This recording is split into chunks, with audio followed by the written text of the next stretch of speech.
Salut les amis! Aujourd'hui, on va visiter Clermont-Ferrand ensemble. C'est parti! Clermont-Ferrand est une ville située au centre de la France, au cœur de la région Auvergne. Mais attention, ce n'est pas une ville comme les autres, elle est entourée de volcans. En effet, elle se trouve juste à côté de la célèbre chaîne des Puys, classée au patrimoine mondial de l'UNESCO. Le volcan le plus connu est le Puy de Dôme, où l'on peut monter pour admirer une vue spectaculaire sur toute la région. Ce qui frappe immédiatement à Clermont-Ferrand, c'est son architecture. Beaucoup de bâtiments, comme la cathédrale, que vous verrez plus tard dans la vidéo, sont construits en pierre volcanique noire. Cela donne à la ville une ambiance un peu mystérieuse et très différente des autres villes françaises.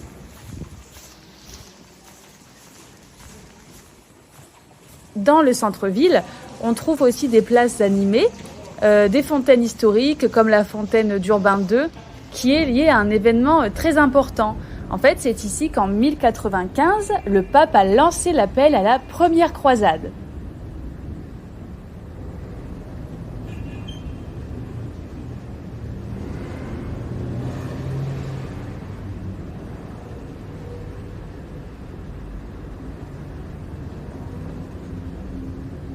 Clermont-Ferrand, c'est aussi un paradis pour les gourmands.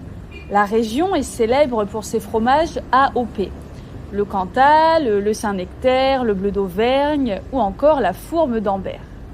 On y mange aussi des plats typiques comme la truffade, c'est-à-dire des pommes de terre avec du fromage fondu, de la potée auvergnate ou encore l'aligot qui est très célèbre. Et comme le dit un reportage, la cuisine locale reflète une culture rurale forte, avec des produits simples mais de grande qualité. Clermont-Ferrand est une destination parfaite pour les amateurs de nature et d'aventure. On peut par exemple faire des randonnées dans les volcans, visiter Vulcania, qui est un parc sur les volcans, explorer les lacs volcaniques ou simplement se promener dans la ville historique. Il y a aussi des musées comme l'Aventure Michelin qui racontent l'histoire de la célèbre entreprise née ici.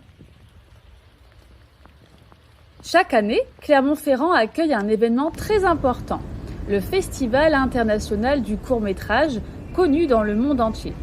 Et c'est aussi une ville étudiante, donc il y a beaucoup de jeunes, une bonne ambiance et une vie culturelle active. Voici quelques anecdotes intéressantes. Clermont-Ferrand était à l'origine deux villes différentes, Clermont et Montferrand. C'est le berceau de Michelin, une entreprise connue dans le monde entier, et la ville possède des fontaines très anciennes en pierre volcanique.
Clermont-Ferrand, c'est donc une ville surprenante à la fois naturelle, historique, gourmande et dynamique. C'est une destination parfaite si vous voulez découvrir une autre facette de la France, loin des grandes villes comme Paris ou Lyon. Et voilà, c'est fini pour aujourd'hui. Alors, avez-vous apprécié Clermont-Ferrand ? Mettez votre réponse dans les commentaires. Passez une très belle journée et à très bientôt.